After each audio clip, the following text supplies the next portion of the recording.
Ladies and gentlemen, welcome to this funeral services. We've gathered here this morning to celebrate Charlie's life. We live under COVID conditions, and so that's why we need to be very thankful that the public health officer has allowed more than what we'd normally be allowed to gather here today to celebrate Charlie being part of our company. I'm assuming that this is sort of the official part of the proceedings, is that as you've gathered here, I'm hoping that most of you have scanned the QR code. That's important in regards to contact tracing. You'll find a QR code on each end of the grandstand and also on our memorial table as well. And if you've travelled together, by all means, please feel free to sit together. But remember, social distancing rules do apply here, so if you're standing alongside people who you're not normally part of your household, just try and keep a safe distance. If you've got a mobile telephone, now's the opportunity.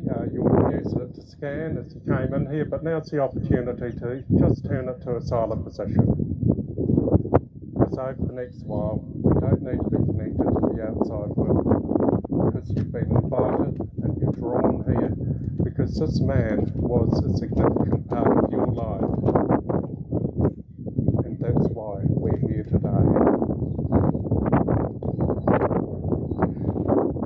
It goes without question that Charlie's death has brought a sad change to the lives of many people. Remember his immediate family at this time. The fact that they're able to care for Charlie until he finished living upon this earth at home. The special relationships that he had. He was the youngest son of Bill and Megan, a best mate to Lachlan, Kelly, a grandson to John and Sandra, to Ron and to Jackie, and a great-grandson of Nana Pat, nephew to Michelle, to Michael, to Damien and Wade, and I love this in the papers, their best cousin to Matthew, Emily and Ava, and a dearly loved nephew and cousin to many in the Hoile and Mills families. And I think it goes without saying here, he was more than just a friend, he was a mate to many of you, and someone that you would need to admire as well. In the notice it talked about it being a brilliant sportsman, and I've heard it from many, many people. Our thoughts are with you today, as indeed you have the greatest burden, and indeed nothing can or forever will be quite the same without Charlie being in our company. Charlie, the man who's impacted upon many, many lives. Not only his family, but you who have played sports with him and or grown up with him as well in the community. You know, one thing remains the same for each one of us. None of us really know how long we have to live upon this earth. Our lives change when someone who has been loved and part of our family passes away. Our family units changed, our family circles changed because we're diminished by one. Our community as a whole is changed because Charlie's no longer part of the footy team or cricket and part of our company. Our reactions show in just so many different ways, and really our reactions show more strongly when someone who's been part of our life passes away. It's an automatic response that when someone who we've loved passes away that we grieve, and then we mourn. And that's normal. It doesn't feel normal to us. But the depth of our feeling and the sorrow that we feel today is quite often a direct reflection of the love and admiration that we've held for Charlie. It's the same path that loves, that is the same path that allows us to simultaneously mourn his life, but also celebrate that he was part of our company and us part of his as well. It allows us to pay tribute to him and reserve a special place in our own hearts and minds, a special place that no one can ever take away from us, of the many good and happy memories that you have of him. As I said earlier, Charlie indeed has been an inspiration to many. his spirit, his personality, his influence, and his love. His memory will always stay with you.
I'd now like to call upon Adam Pitt to come forward to continue this morning as we're here to celebrate Charlie's life.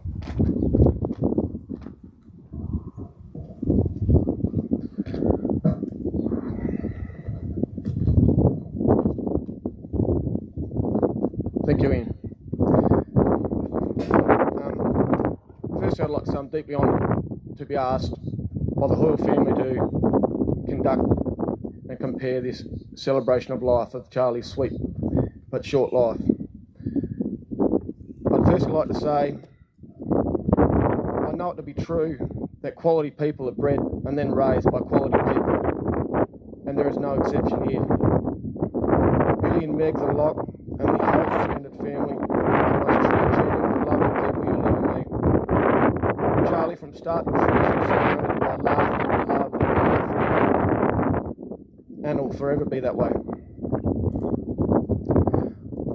My involvement with Charlie has been pretty much his life. In recent years, I've been lucky enough to coach him at Stansbury Cricket Club, where I was deeply honoured to present him with his first baggy blue, which represents his first A-grade game for our club. That was at the age of 10. He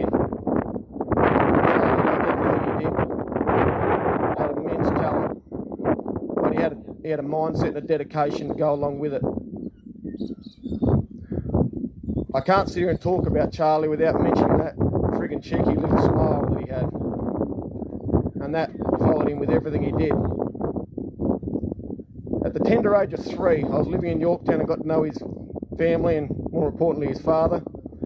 And good old Billy got into a routine. Both Charlie and Locke had taken a liking to one of my girlfriends at 3 and 6. Billy would take the boys for a walk around the town on a Friday night, waiting for me to get home, and Billy would fill his pockets with red tins. And as he walked past my house, there'd be a red tin thrown out if the ute wasn't there, and if the ute was there, it'd be thrown at my door. That'd bring me outside. I'd walk out, and there's the two boys. I'd have a little chat to Billy, and then inevitably Billy would say, "The boys come round to see your girlfriend," of which I'd follow, and the conversation was exactly the same every single week. Bloody hell, you little pricks. I struggle enough with the ladies, let alone two little blondies turning up at my doorstep trying to cut my lunch. And of course that would follow that incredible smile that has become synonymous with Charlie and followed him right through his great life. I would now like to invite and introduce to you Charlie's nana, Jackie Mills, to read something Charlie wrote about himself at school.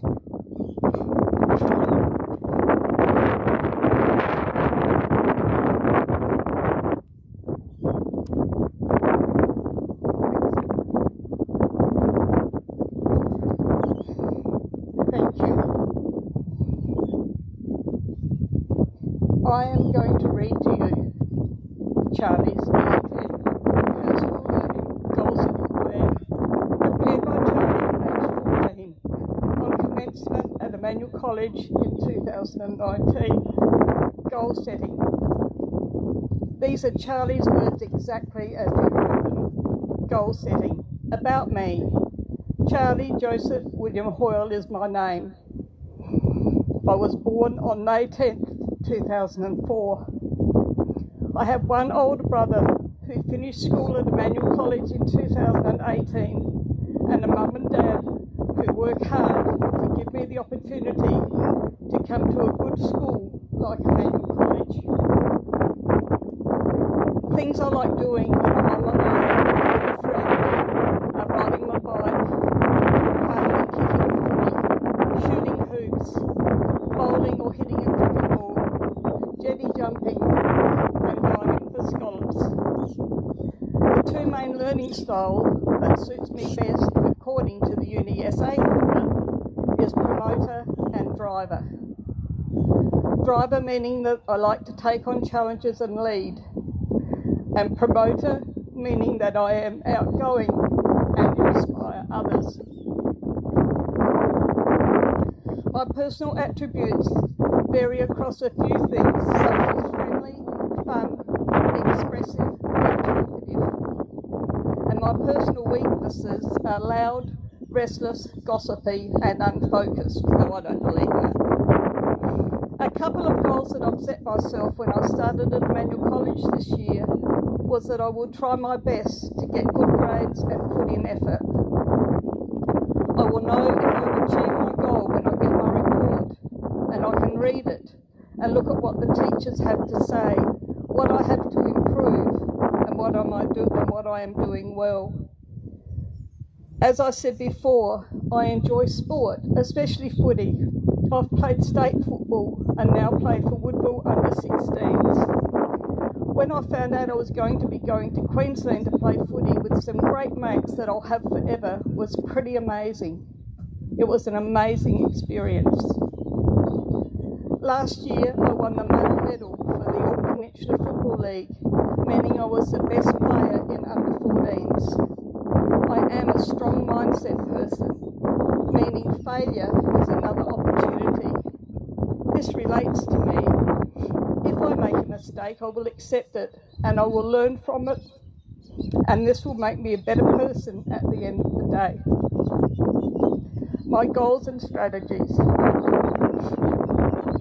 A long-term goal I have for myself to accomplish within my first year of Naval College is to use the new technology available, learn new things that I haven't had at my old school. By doing these things, I will achieve my long-term goal, which is to get good grades in all of my subjects, make my parents proud, and most importantly, make myself proud of what I have achieved over the year.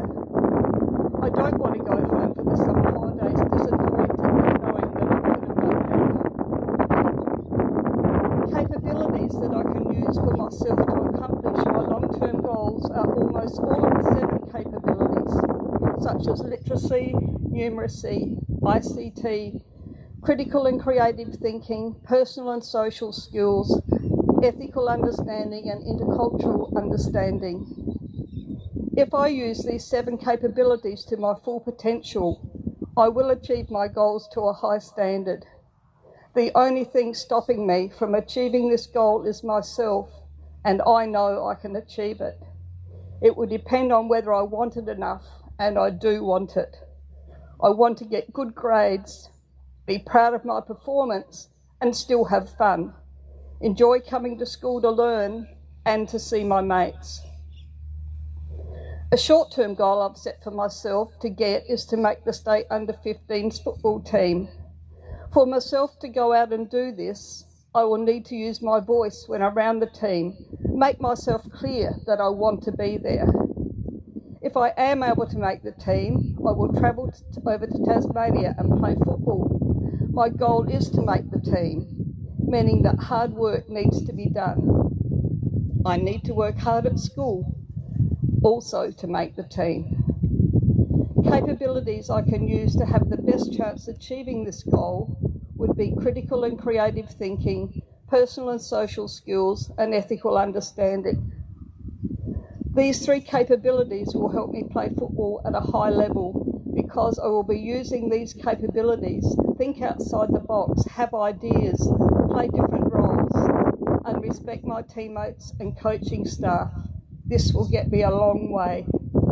Again, the only thing stopping me is myself. I can sit outside the pack, not getting to know people, or getting in there and having a go. If I have a go,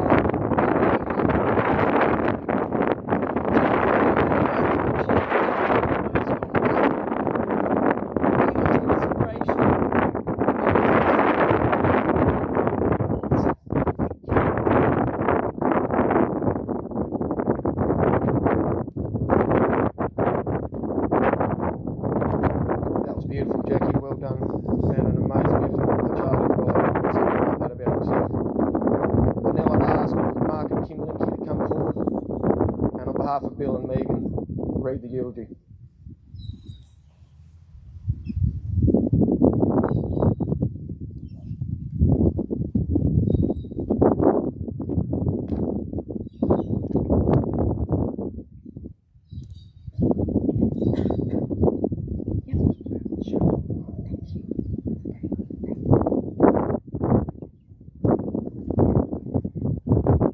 Charlie Joseph William Hoile, born 10th of May 2004 at the Women's and Children's Hospital.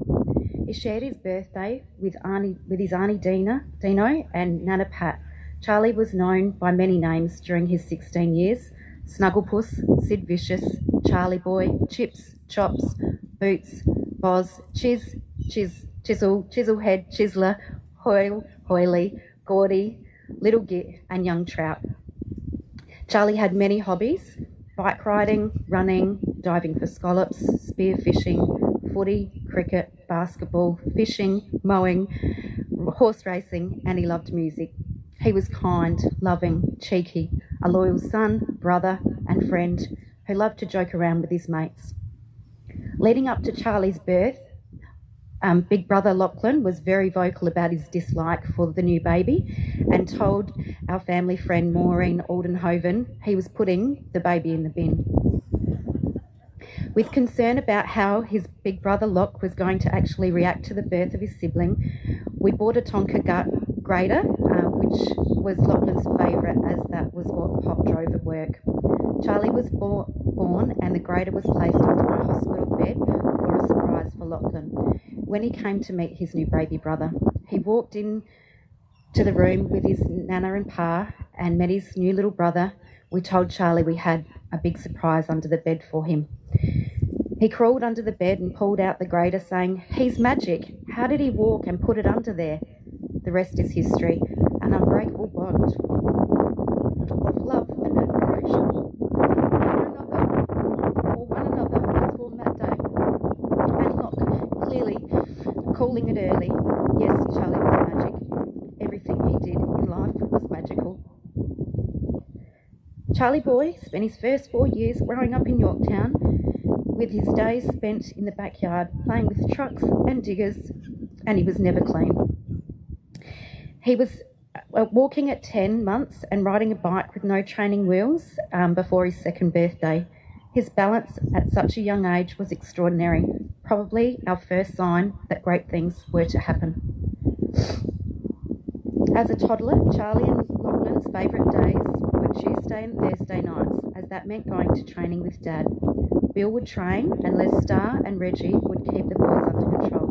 Sometimes not an easy feat. But Les and Reggie loved it. Les always had KP Chewies as bribery to be good. Yorktown Oval is where the love for footy started for Charlie, and he would never have predicted how brilliant he would be with that red leather ball.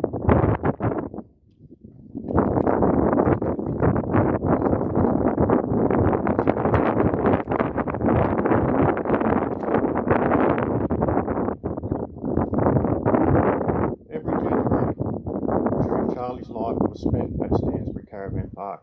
Bike riding, swimming, jetty jumping, playing in the playground, having long hours, long showers in cubicle number 4 in the shower block, just because he could.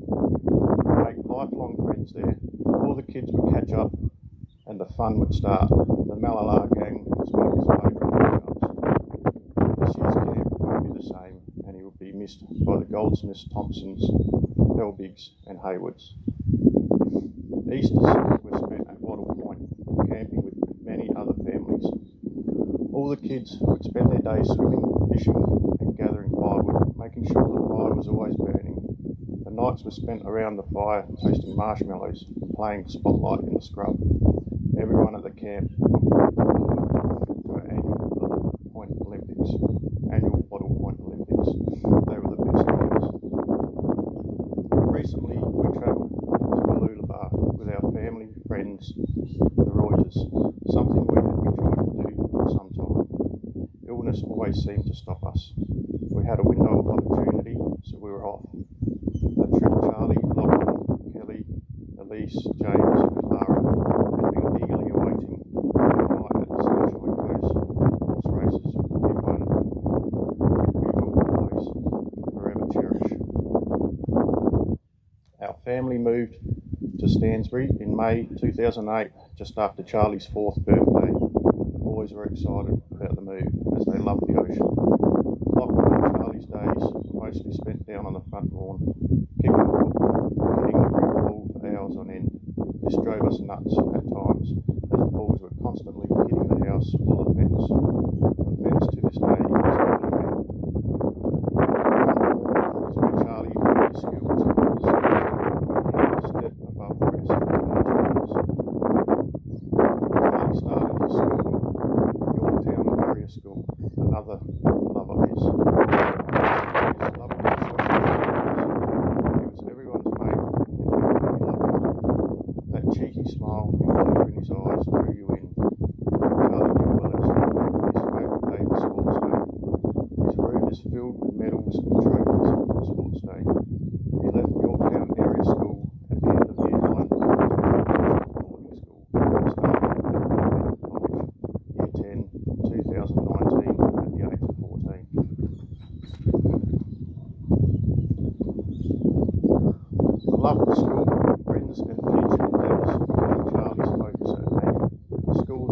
provided him with everything he needed.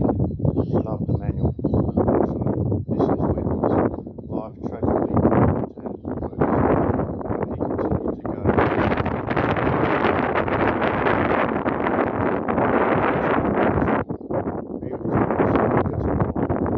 He was so desperate to be there. Of the COVID outbreak, Charlie had to return home due to his impaired immune system. Not long after that, thankfully, the school was closed, so everyone was Charlie got better.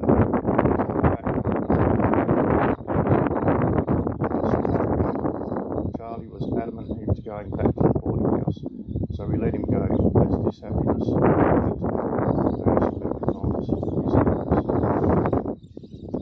We had an oncology appointment that week at the Women's Children's Hospital, and they informed us that they would still like Charlie to stay home.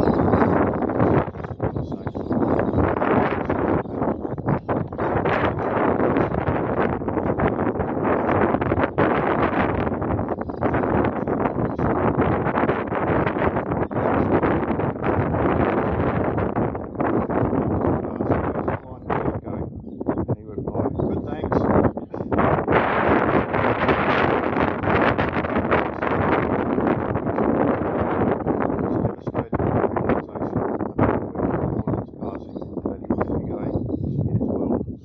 Something he was really looking forward to.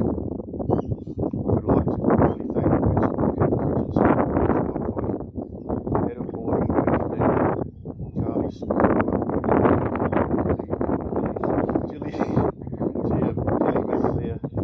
Gilly Pereira, Bar Turner, and the other staff at the boarding house who did an amazing job loving and caring for Charlie, so he could make the most of a truly terrible situation. Charlie was a worker, not only worked hard at school and sport, but he loved his jobs. As a young kid, he wanted to go down on this situation. So we strange he spent all day cleaning the bathrooms, sweeping and mowing lawn. He loved lawn mowing so much. He and Harry Alkenhoven started up their own gardening business at around age 12. Charlie's uncle Mike gave him an old mower, printed up some business cards, and they were off. After completing a few jobs, Lachlan could see the money coming in, so he was on board. Charlie's mowing love reached new heights recently when he was given a brand new John Deere ride-on mower from the Make-A-Wish Foundation. He was again out working, mowing friends and families' blocks and farms.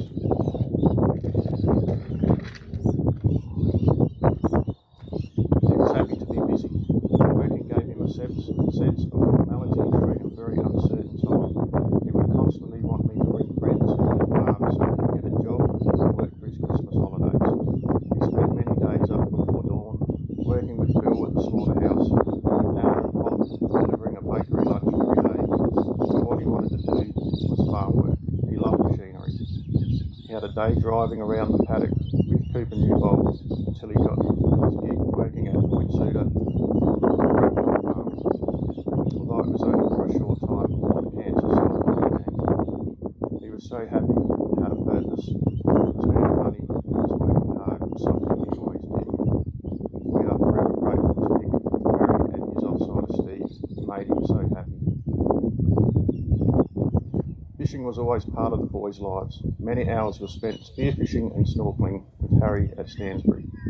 Charlie never liked jetty fishing. He loved being out in the boat, which is something he enjoyed a lot recently. Bill and Charlie thought they might go and catch some whiting, and on a particular day they travelled 10 kilometres out to the spot, set the anchor and went to bait the hooks, when they both realised there were no rods. They had left them in the shed at home. So there was a quick trip back to the boat ramp and drive home. Sport was Charlie's passion, and his achievements were remarkable. He enjoyed athletics, basketball, cricket, golf, but his greatest love was footy. Some of Charlie's sporting achievements are 2014 Sapsaza Athletics 800 metres, 2015 Basketball Club Under 14 Best and Fairest, Southern York Peninsula Basketball Association Under 14, a Association Best and Fairest. 2016 York Peninsula Football League Don Snook Trophy for Under 12 Association Best and Fairest. Represented South Australian in the Australian Football Championships in Maroochydore, Queensland.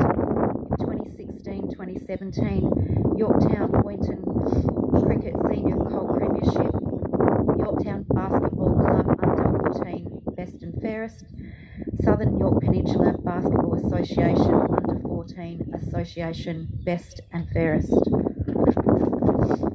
2017 Southern Eagles Under 14 Most Umpires Votes, Under 14 Best First Year Player, Under 14 Best and Fairest, and awarded the York Peninsula Football League Junior Colts Grand Final Best On Ground medal. In 2017-2018 Yorktown Basketball Club Under 16 Best and Fairest, Southern York Peninsula Basketball Association Under 16 Runner-Up Best and Fairest.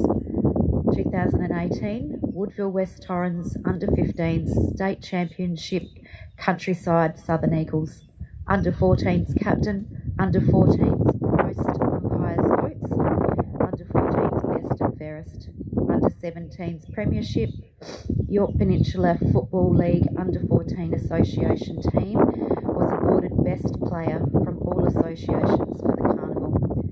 The York Peninsula Football Club League Sparks Harris Male Medal for Association Best and Fairest.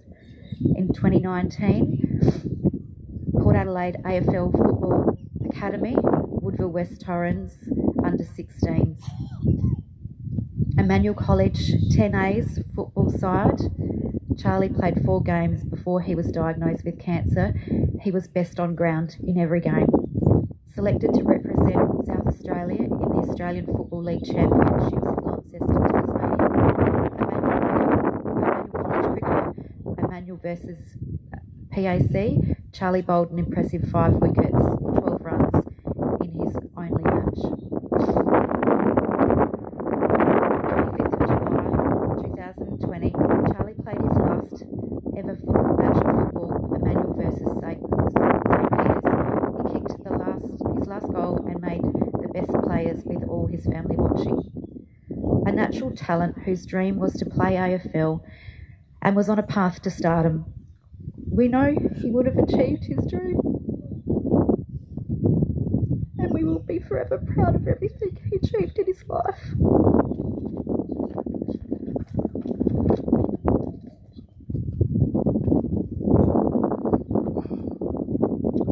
Just got a message from Megan's auntie from WA. Just a brief message that I'd like to read. Dear Megan and Bill, there could be no pain greater than losing a child. We send you, Lockie, Ron and Jackie, all the love and strength you need to help each other through this difficult time. Charlie Boy's spirit and positive outlook was his strength, and he was able to live his best life despite his struggles with all your love and support. Sorry we couldn't be there today, but you are always in our hearts. Take care of each other. Love always. Auntie Linda, Hannah, Jess. Thank you.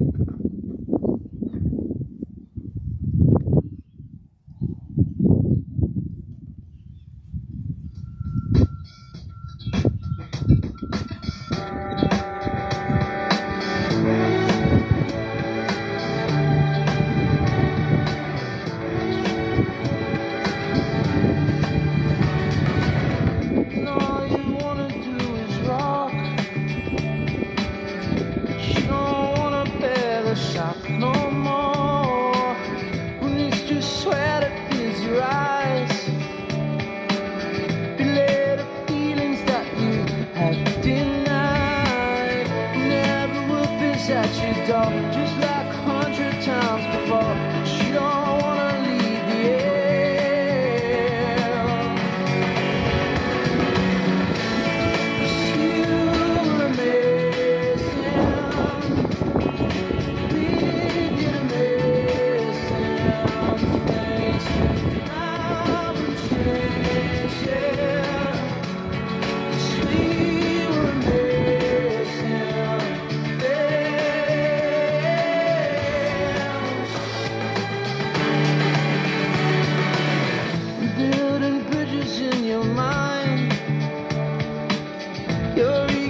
feet. Divided streets now as you look to find a seat. Whenever a wolf is at your door, just like 100 times before, but you don't wanna see the end.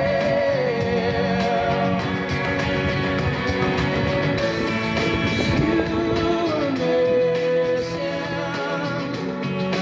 we did amazing things. Now I'm changing, 'cause we were missing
that keep coming up: achievement and potential. When he was only 16 years old.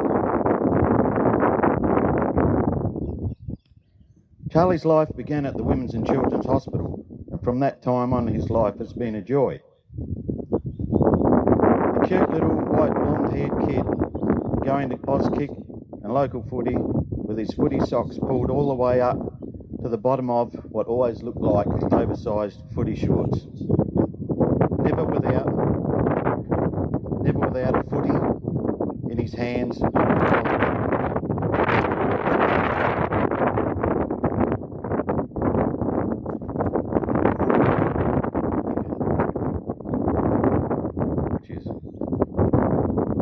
Never without a footy in his hands or having a kick with his brother Lockie for hours on end. His many sporting achievements are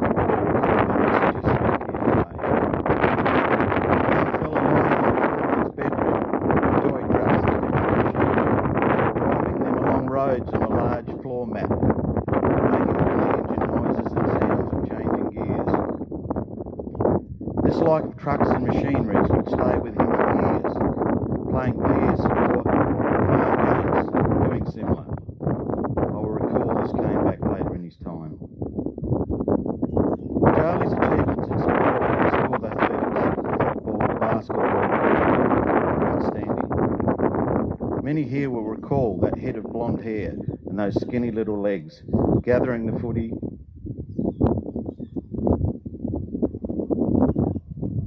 or basketball and racing away to score or bring other teammates into the play.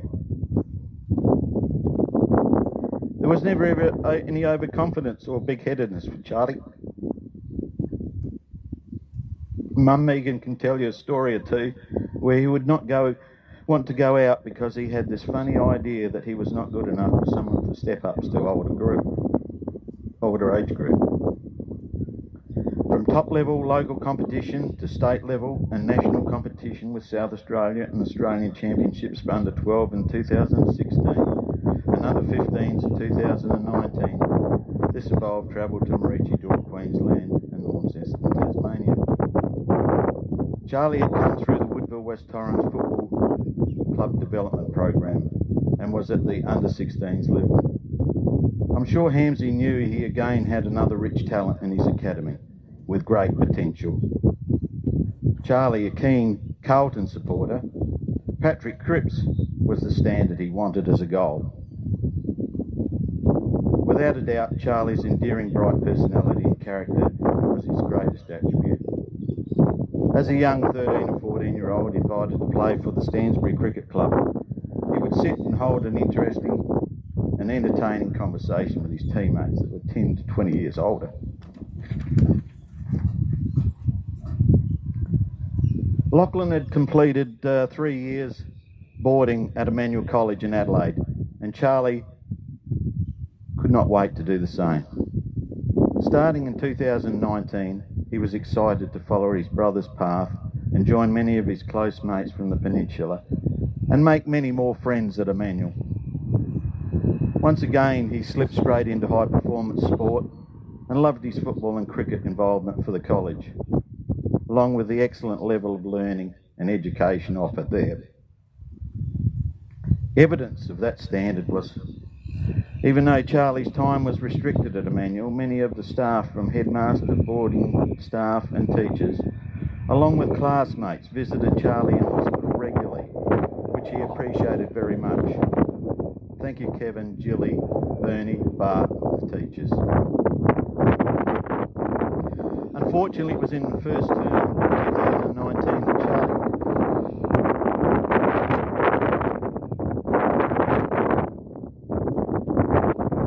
started to experience some issues. It took time, but it was eventually found that he had a particular, very rare type of cancer.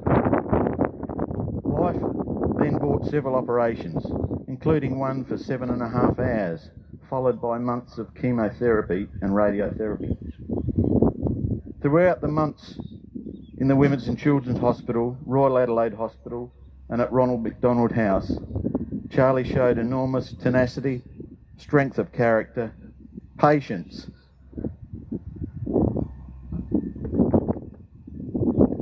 and okay, what next? I need to mention here that Mum, Megan, Dad Bill, what a strong sporting family they are. They all endured countless hours of time in waiting rooms, travelled to and from Stansbury, sleepless nights on couches and in chairs in Charlie's hospital rooms to help him keep on fighting the fight.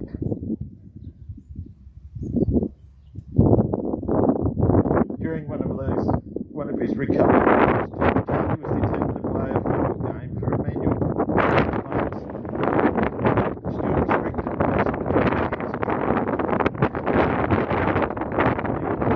he was selected to play for Emmanuel in an away game at St. Peter's College.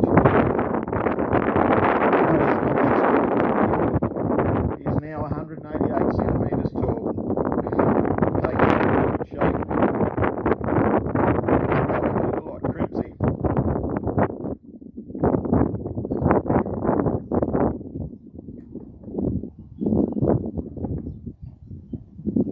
But with two 80mm long titanium rods in his back, holding his spine vertebrae in place.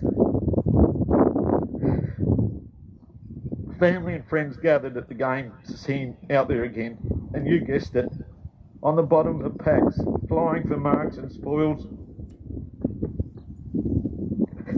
goal scoring into the best players. Sadly, that was his last game, as by the next week he would not be able to, and was getting ready for another 3.5-hour operation to remove some of his lung affected by the insidious cancer spread.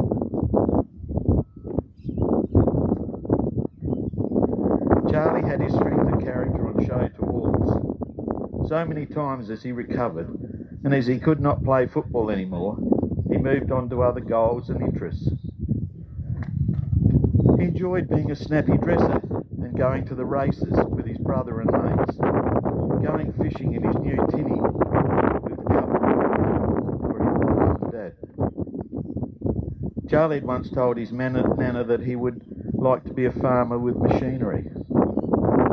As he was losing some of his mobility, special people stepped up and offered him some help out the paddock harvesting and some mowing work.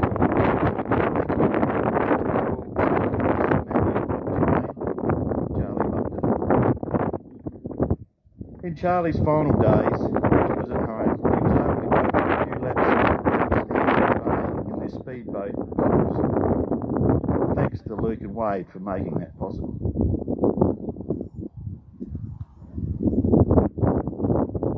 At Christmas time, it was Charlie's idea for them to put together to get a new fridge for Mum. Mum had been complaining for years her fridge was too small. The fridge was to be delivered, and Charlie kept saying, "Where's the fridge? They should be here by now." It arrived and he saw it in place.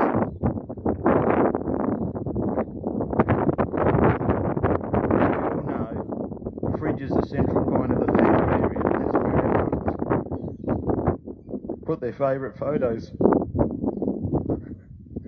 Smart fella out there, Charlie. Forever young, mate.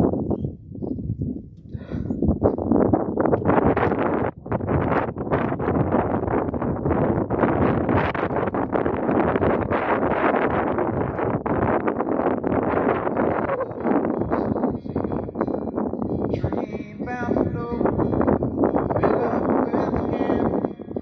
Both too tired to sleep, so we took turns staring out the window at the darkness. Boredom overtook us, and he began to speak.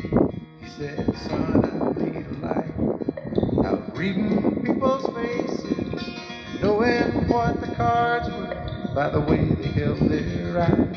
So if you don't mind my saying, I can see you're out of aces for a taste of whiskey. I'll give you some advice." So I handed him my bottle, and he drank down my last swallow. Then he bummed a cigarette and asked me for a light. And the night got deathly quiet, and his face lost all expression. He said, "If you wanna play the game, you gotta learn to play it right. You got to know when to hold 'em, know when to fold 'em, know when to walk away, and know when to run. You never count your money. When you're sitting at the table, there'll be time enough for counting when the dealing's done."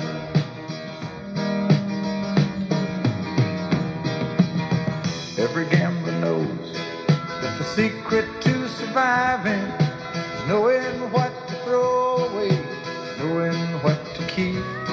'Cause every hand's a winner, and every hand's a loser, and the best that you can hope for is to die in your sleep. And when he finished speaking, he turned back toward the window, crushed out a cigarette, faded off to sleep. And somewhere in the darkness, the gambler, he broke even. But in his final words, I found an ace that I could keep. You got to know when to hold 'em, know when to fold 'em, know when to walk away, and know when to run. You never count your money. When you're sitting at the table, there'll be time enough to count when the dealing's done.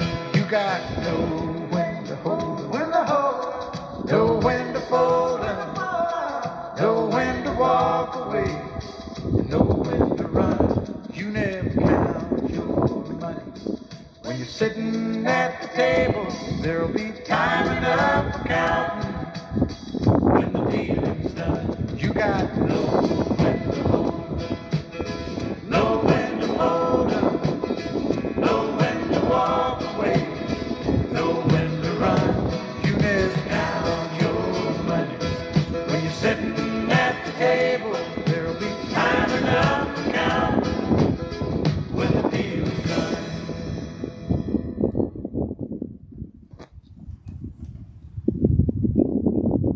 I'd now like to ask Charlie's auntie, Michelle Hoyle, to come up and speak.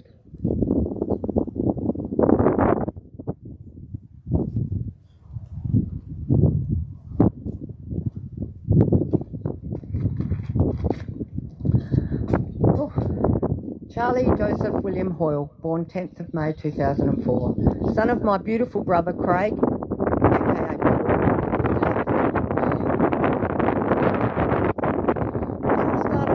know that there are no words, not enough words to describe how I feel about what I want to share. This journey is. This is a journey no one, let alone a 16-year-old child, should ever have to endure. Life sucks. Charlie was born in the Women's and Children's Hospital. He was immediately loved. He was a typical young boy with a zest for life and all the adventures of the world. I can always remember these flashes of two bright blonde-haired boys and Charlie running by, coming into my mother's feet. They were busy.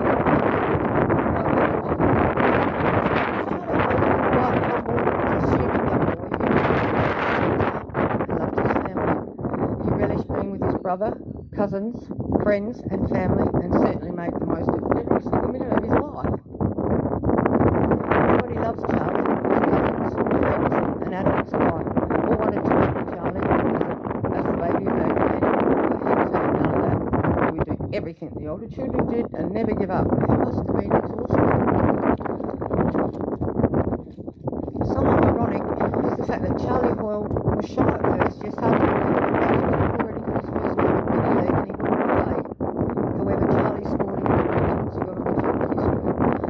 True superstar. As a chief judge beyond his years, and in fact anything to do with sport, he was a star. We are so very proud of him and his many, many achievements. He was so talented, but yet so very humble in his abilities. His mates were his world. I have so many memories of Charlie's games, from the Southern Eagles to the West Orange, Sapsala, state representative at Berkeley College, his last game with a port in his chest and one lung. He won the Association Best of Fair Assault with many, many other accolades. I do need to mention Team Hoyle, I call them. But first and foremost, Megs. What a woman, wife, mother and nurse. Her love, dedication and commitment to Charlie's journey has been extraordinary.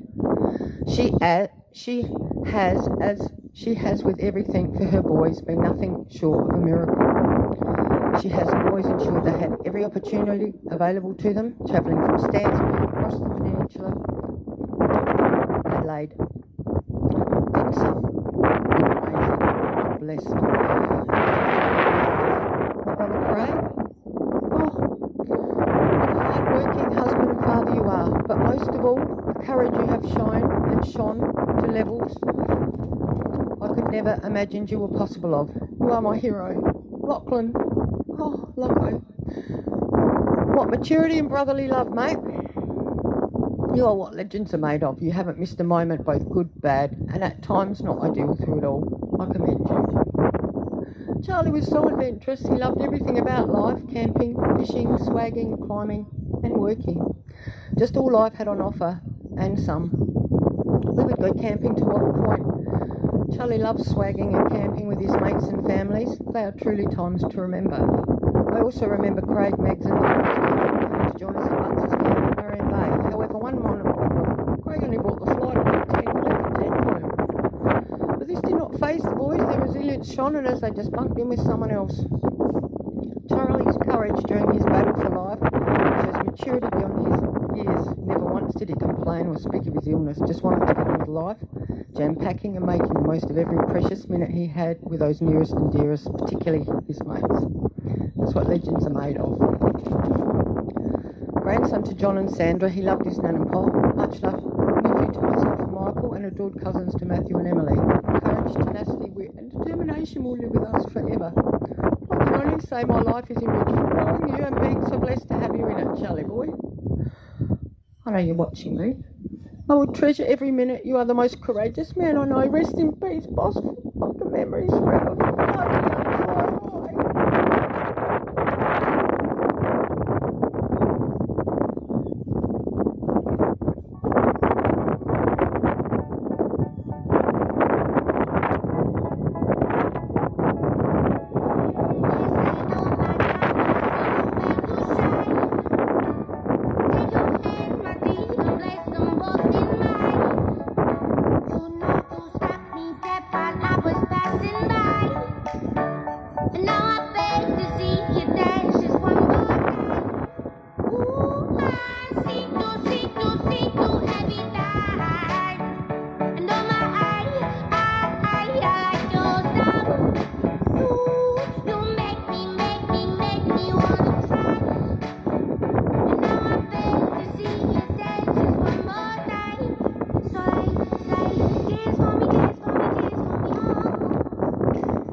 now I'd like to ask and introduce you all to Charlie primary school teachers Alison Murdoch and Kelly Cove.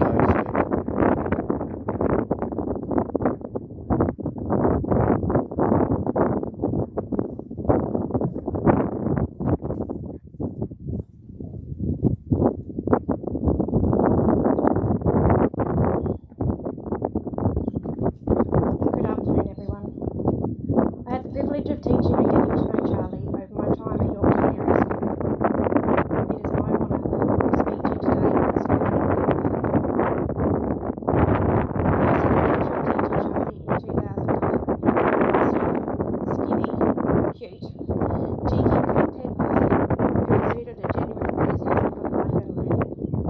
He had a certain spark about him which those around him couldn't help but notice and admire.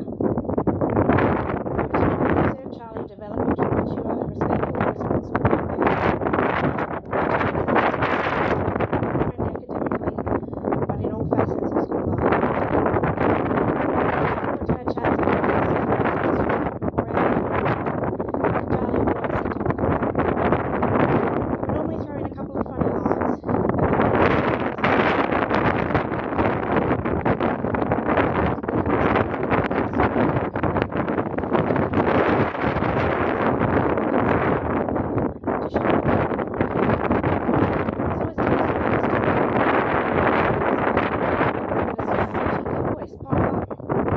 Good job, Mrs. Cove.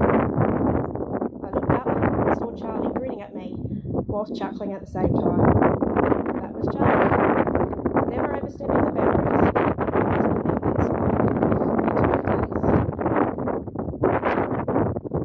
Charlie was a very loyal friend to all his mates. He was able to form and maintain friendships purely because of the genuine and amazing person he was. Charlie was a fierce competitor who thrived when he was with his teammates. Whether it was on the footy field or a school sports day competition, Charlie and I were in the red house, but I secretly knew they wished they were in blue. Charlie would give his all and prove to be a very successful sports person. He was encouraging of others and respected by all those who played with or against him. Bill, Megs and Locke, my heart is breaking for you on the loss of your son and brother. I hope you can find some comfort from knowing that you raised a young man who reflected your beliefs and values, and in turn is loved and respected by so many. Charlie was determined, resilient, courageous, and showed us all that no matter what life throws at you, live it as best you can. Charlie, you'll forever have a place in my heart, and in all of those who are lucky enough to know and love you. Rest in peace now, mate.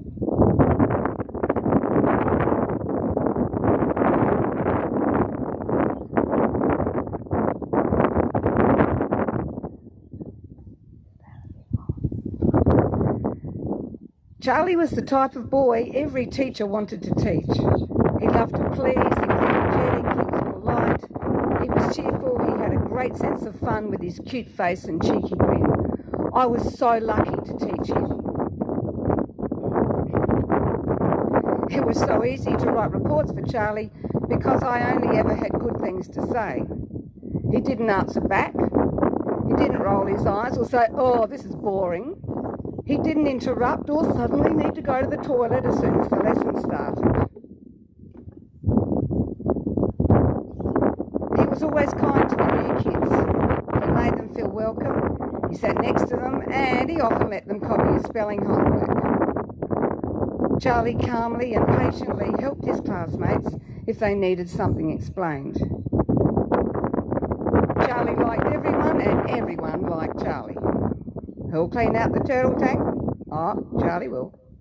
Who'll mop up the paint? Oh, Charlie will. Who never dogged or complained when things didn't go to plan? Charlie. The benchmarks. There were lots of, "Oh, let's go back to back, Mrs. Miller," early in the morning. And it was a class joke that when the kids were taller than me, they didn't like to talk about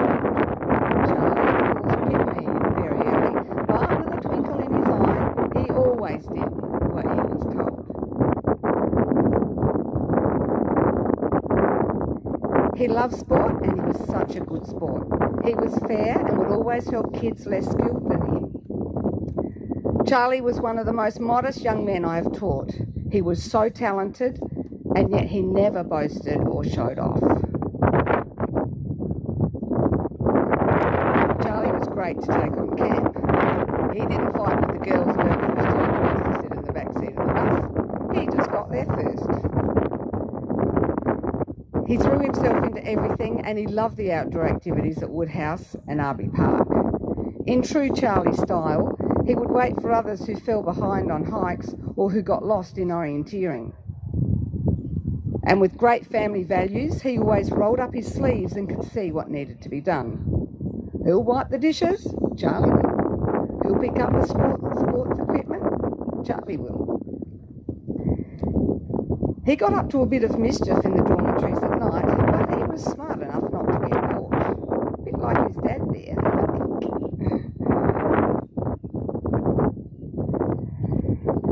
Charlie always enjoyed the class novels. I can remember after reading Colin Teely's book, Swan Song, we would often chat about the black swans on the beach at Stansbury, wondering when they would come and where they would go. Lots of weekends, I would walk to the jetty and out on the sandbar with our dog. Charlie would be riding his bike along the tracks and paths with his mates. I would hear a howl from a distance and see arms waving madly from the cliff top. Mike would ask, "Oh, who's that?" Sure, of course, it was Charlie. He would shout "G'day" from wherever he was. That was Charlie for you. As we all know, teachers can't have favourites. But Charlie was a big man. Our hearts are broken. Our love and condolences are with me and all the family. We love you, Charlie.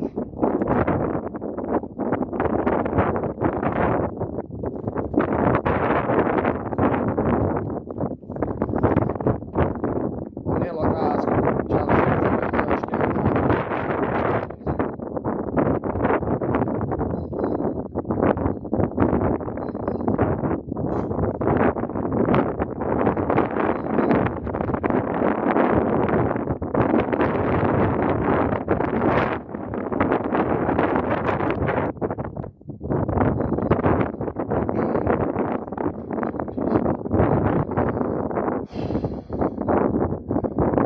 Sincere condolences to Megs, Billy, Lockie, and to the extended family members. My heart goes out to each and every one of you.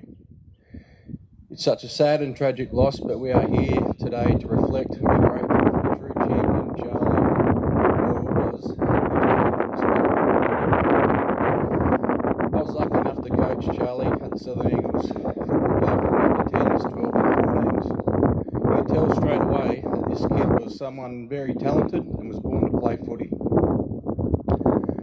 From these years of coaching him, I soon learnt that the name Charlie Hoile to me meant highly talented, passionate, team man, courageous, humble, and above all, a true champion. His passion for football never went unnoticed. On Thursday nights after he would finish his training, you would always see Charlie out here on the oval, Coke can in one hand, while kicking the footy all night with his mates as the seniors trained. I can remember on one or more occasions, I'd be out there doing laps at training, trying to find my own fitness. When out of the darkness, Charlie boy would come sneaking up behind me on the run to let me know how slow I was running. And then he would sprint off laughing. It was the cheekiness that Charlie had.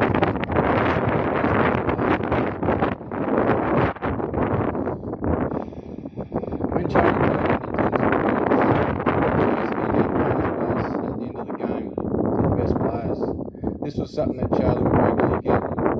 Most of the time he was never there to receive it, as straight after his game he would be back out there playing another game for the above grade or boundary umpire. So I would hold on to him and wait for him to finish, and then he'd get his half awarded. Sometimes I would accidentally forget to give him his prize. So here's one more for you, champion.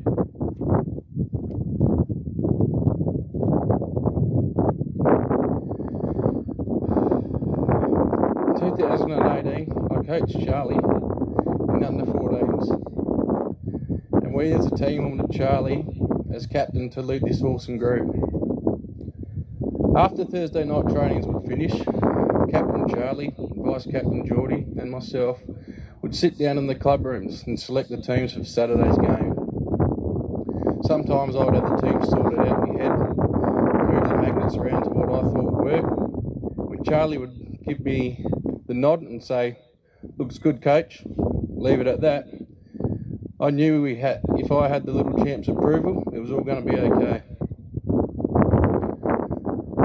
There was one Thursday night here at the Yorktown Club Rooms that comes to mind clearly, something that Charlie said, and it would make me realise how much he understood the game and was maturing as a player and a person. The team we were going to play on Saturday had won the last few games, and the last time we played them, one of their best players had a good day out, so I felt we needed to shut him down. So I questioned Geordie and Charlie, "What's your thoughts, lads? I think we should put a tag on him all day and maybe double team him at the contest." Straight away, Charlie responds with, "No, bugger him.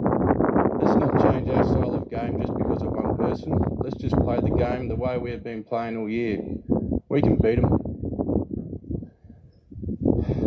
The Little Champ was so right. He was always teaching me things, and we ended up beating them guys on Saturday. I remember one game in particular, right from the start, everything we did as a team turned to gold. Charlie was attacking at 110%, giving it his all, hitting the packs hard, tackling hard, feeding his teammate the ball, and at the same time kicking a number of goals with ease. This is all in the first quarter, mind you.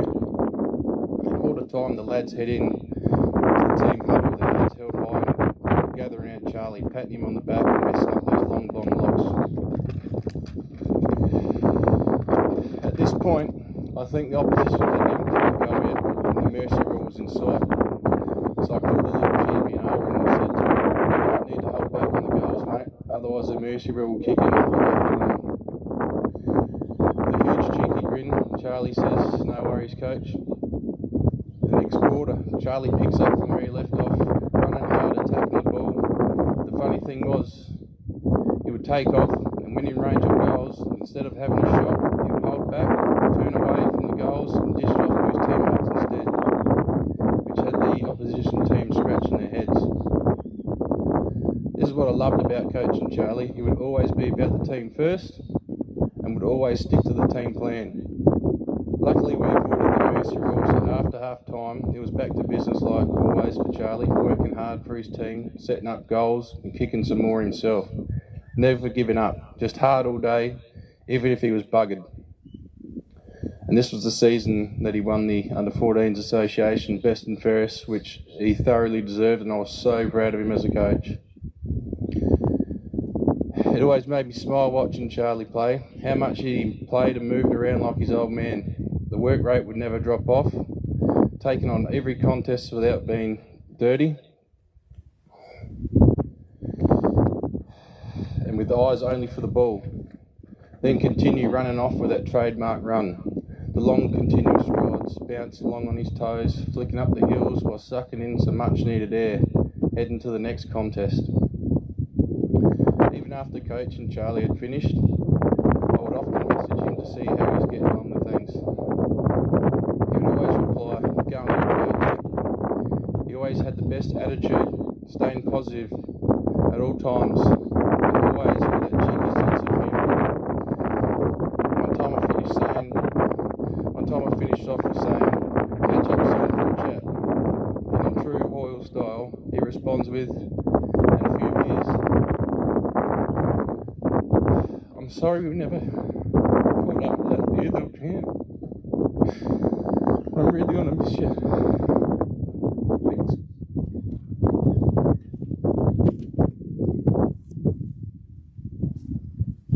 To continue on the football theme, I'll now ask Mark Tilbrook to represent the Southern Eagles and say a few words on behalf of Charlie.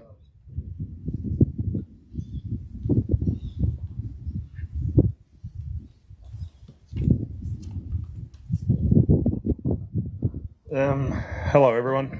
I've been involved with Charlie and Lockie at Southern Eagles as a junior, as their coach as a junior, through their juniors, and become very good friends with their families. I also would like to thank everyone for coming along today to honour Charlie and the Hoiles and the Mills families today. There's no words to explain the grief and the loss of a young man about to move into their adult life, being taken from our community. Cancer is cruel and so unfair, and to Charlie family we cannot begin to understand your pain. We will support you in any way we can. Charlie was a bright, talented teenager. To watch the way he went about his football was a privilege. And to be involved with him, either as a teammate, a coach, a supporter, or the opposition, you can only have the utmost respect for him. I know we were the lucky ones to see the way he played his football. Charlie was always fun to be around. You had to keep your wits about you when he was near. I remember a day when I was goal umpiring, I felt the back of my pants getting cold. I looked down and I saw that my pants were wet through. There stood Charlie with 2 water bottles and that cheeky smile as he walked away from me. That was Charlie, always looking to have fun. Fly high, Charlie. You'll never be forgotten. Thanks.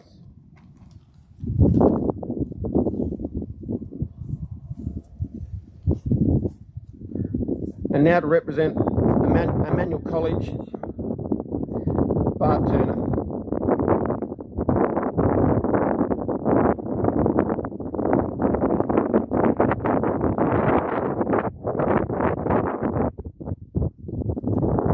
Phone will get lowered for me, it's alright. What a great service we're having. When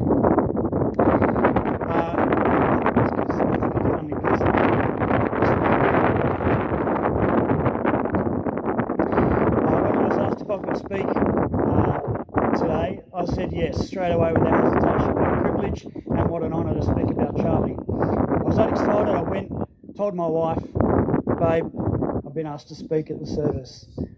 As I was standing there waiting for some thoughtful wisdom from my wife, she said, well, you know you're going to cry.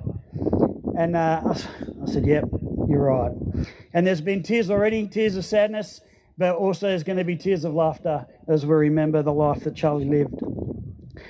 So with that being said, strap in, here we go. I think the first time I met Charlie was at Lockie's graduation at the end of 2018.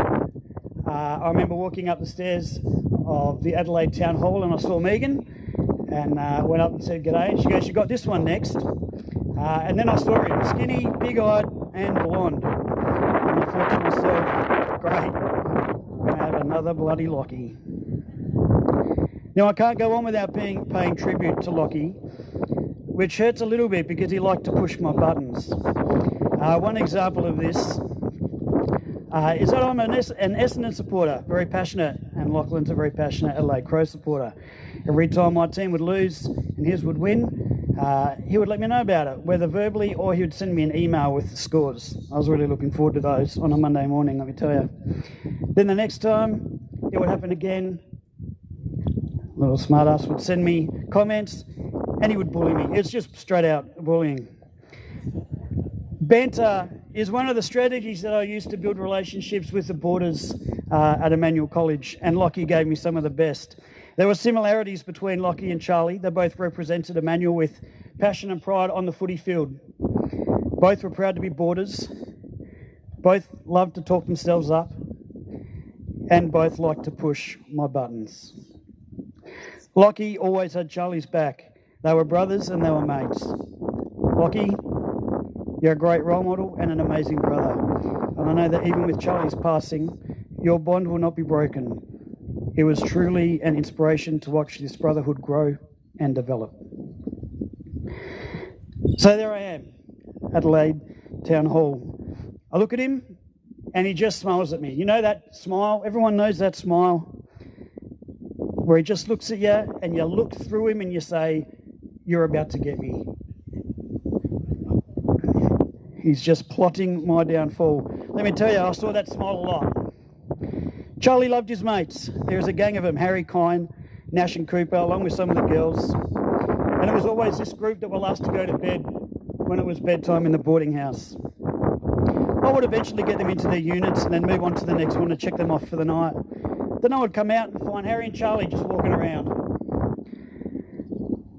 I'd put Charlie in, I'd be out, and then there's Harry, put Harry in, then Charlie's out walking around. It was like trying to herd cats if you got that picture in your head.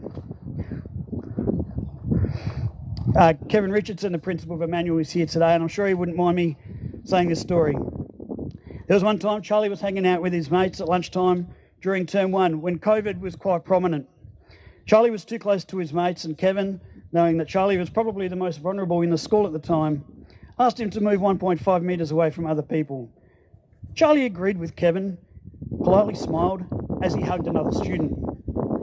I think at that stage Kevin gave up, as that was Charlie, someone who loved his mates and liked to push the buttons. Banter, it's been mentioned today already, is a big thing in the boarding house. You hear it everywhere. Most of the time it's above board and in a playful manner between the boarders. But Charlie, along with Harry, were unstoppable. You would just talk to one of the girls and you'd hear, "That'll be right," talking to the girls but never the boys, typical Bart. And you wouldn't answer back. It was like they were luring you into a trap. You just didn't want to get involved. Charlie had no fear, and he wasn't going to let this illness define him. Now, I'm probably going to get a roll of the eyes, but James Hird, one of my heroes, was once asked to name some courageous players he had played against. He mentioned some players, but failed to mention North Melbourne champion Glenn Archer. Now, Glenn Archer was probably one of the hardest players to ever play the game. When asked why Archer's name wasn't mentioned, Hird responded, "It's hard to have courage when you have nothing to fear. Courage is when you face your fears." I'm sure Charlie was courageous, and at times he was fearless. He played football with this illness. He mucked around with his mates with this illness. And he did everything he wanted with this illness. This disease did not define Charlie. I like to think that at times Charlie defeated this illness.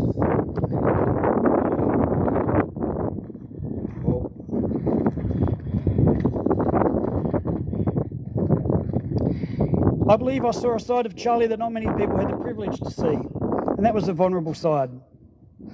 I had many conversations with Charlie about his friends, his family, school sport, and cancer. I consider myself privileged that Charlie chose me to share these personal and private things with.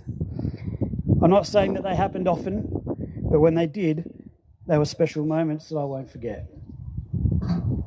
A moment I will share is when Charlie was in hospital and I went to visit.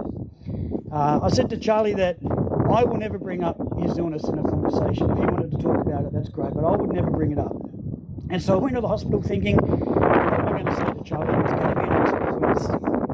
I just want to take his mind. Anyway, I walked in and there he was, feet dangling over the edge of the bed, smiling away, and I'm like, this is not what I expected to see.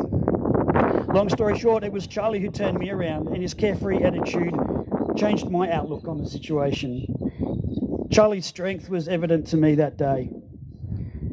Charlie will always be a special part of the Emmanuel boarding community and the college as a whole, and his memory will not be forgotten, and that's simply because his friends won't allow it. To Megan, Bill and Lockie, Emmanuel boarders and their families past and present all form one family, and like families, we are here for you, through the tough stuff and through the good stuff. Don't hesitate to call on us when needed, and to call in when driving past. The thoughts and prayers from the whole Emmanuel community are with you. And to Charlie, thanks for choosing me to journey with you on this ride. Thank you.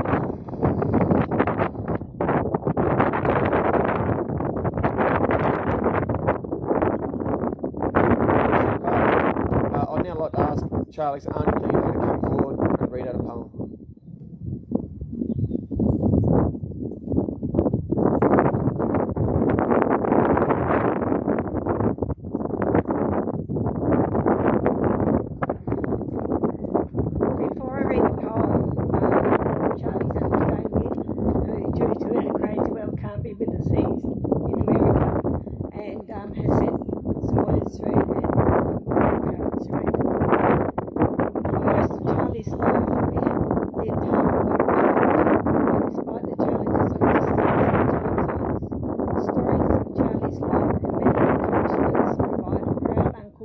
plenty of fodder to amuse, daze and confuse lots and lots of Americans over the past decade or so.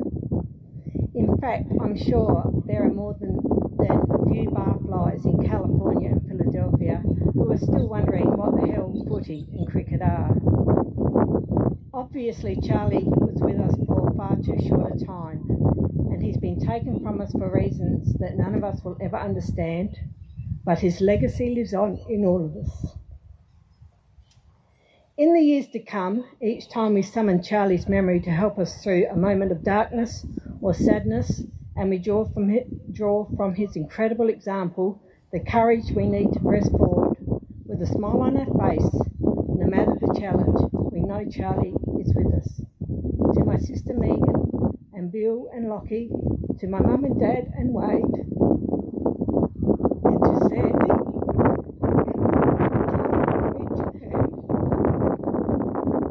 and to everyone who remembers Charlie was a great mate, a talented student, an outstanding sportsman, and an inspirational role model. You have no success in this.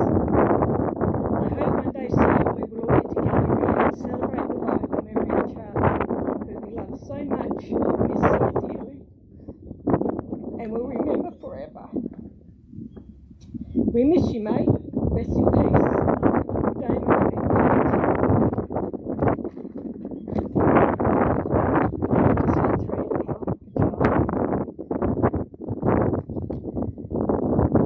A mop of blonde hair, a cheeky grin, and a happy g'day was how Charlie would greet you each and every day. He was born cheeky, fun-loving and caring, and some might say a shining star to lead the way. Life to Charlie was an adventure, for this we surely know, and whatever was put in front of him, he would always have a go. He had many mates far and wide, and they were always happy and proud to stand by his side.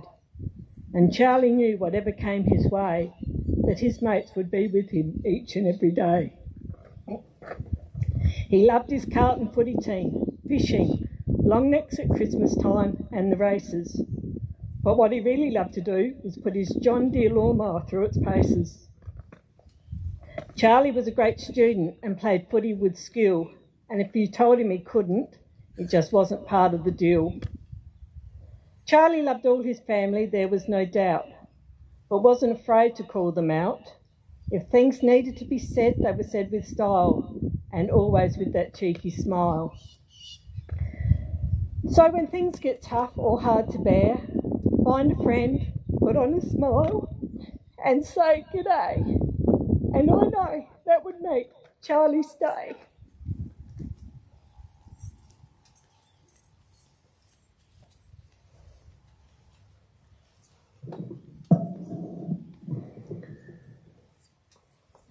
We are drawing close to the end of this celebration of life, and I'd just like to take this opportunity to say respectfully, we are in strange times, and I'm sure everyone understands at the completion of this celebration of life, if you have an invite, please feel free to follow the cortege through to the cemetery.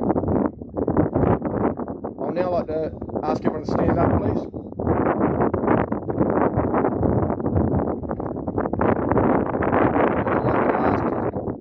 Hancock, the timekeeper for the Southern Eagles, to blow the siren on Charlie's life for the final time. And as we've just heard here today, I think everyone would agree, I think Charlie Hoile was best on ground.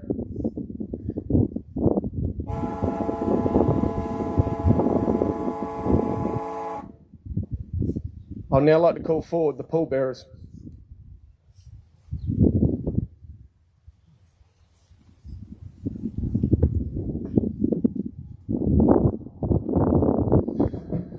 For those of you who've been watching, Charlie's funeral service online will be concluding the live broadcasts now. Those of you who gathered here, we've got about 240, 250 people watching online.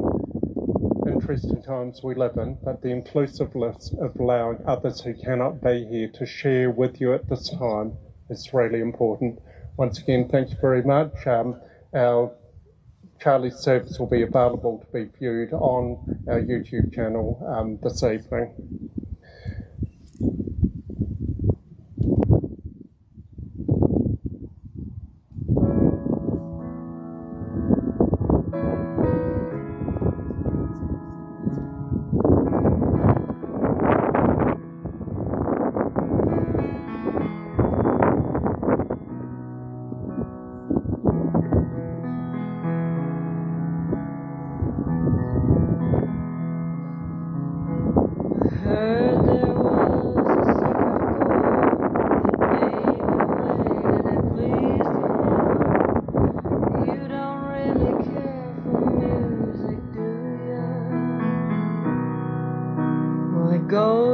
like this, the fourth, the fifth, the month.